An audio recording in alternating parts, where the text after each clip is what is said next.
सरकार पिलामानक भविष्यत पई पाठ पढ़िबा लागि कोटी कोटी टंका खर्च करुछंती।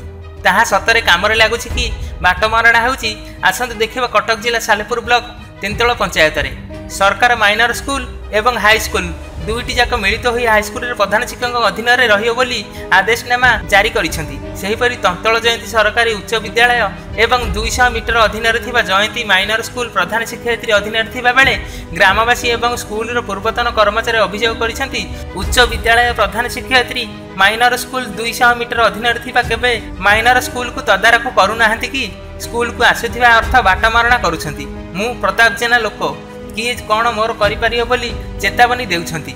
5T अधीन रे आसीथिबा 45 लाख NREGS बाबद 25 लाख जणे प्रधान व्यक्ति अनुदान 5 लाख सरकार अनुदान 10 लाख केवल अल्प काम करी केवल रंग मारी टंका हरिलुट होईछि। एही बोली होईछि बेली ग्रामवासी अभियोग करिसंती। एही विषय रे आमे प्रधान शिक्षयित्री मैडम को पचारिबाळु सी हमकु कहिथिले जे स्कूल रे फलक अछि सत किंतु मु केवल साक्षी हिसाब रे नामकरण सबु सरकारी स्तर रे होईछि। मु हिसाब रे किछि जानिनी।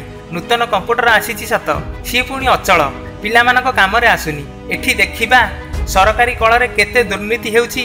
5T नाम रे दुर्नीति केवल तेंतुल रे होईछि ना ए चेरा आउ कुआडे लंबिछि।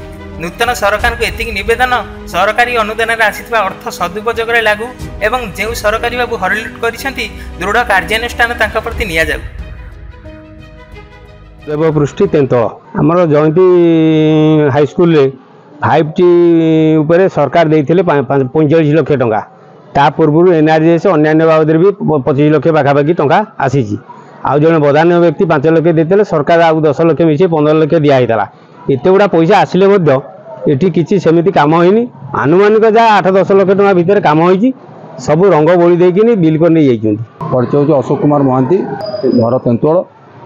ताछड़ा मु ये जयंती हाई स्कूल रे 19 मसिया पर्यंत चाकरी करथि। 19 मसिया रिटायर करथि जनवरी। ए स्कूल रो अवस्था तापर दिन दिन शोचनीय होबा जाउछि। तरे नुआ एडमिनिस्ट्रेटर आछन्ती कि सी स्कूल रो तदारख किछि करना ना पाठ पढ़ा देखछन्ती ना स्कूल रो कार्यकलाप किछि तांगर भलो न तांको ट्रांसफर करिया हम बारंबार चेष्टा करछु किंतु विगत सरकार रे से प्रताप जेना का लोक बोली कहि कि समस्त धमकोछि एवं समस्त से धमकानी जे मु हो जने लेडी टीचर मु जा इच्छा ता कर देबी। आ स्कूल रे आस्तिबा जो पैसा सरकारी पैसा सेगुड़ा बाटमारणा सब होईछि। केवल रंगमरा होई स्कूल रे टंका बोधे 40-50 लाख भलिया टंका सब बाटमारणा हो जाइछि।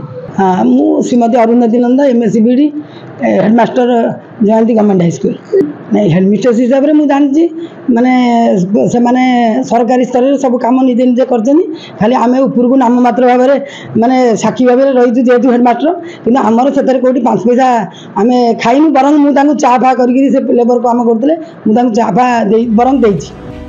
कटक जिले महिषर बेहरा रिपोर्ट सत्यम टीवी।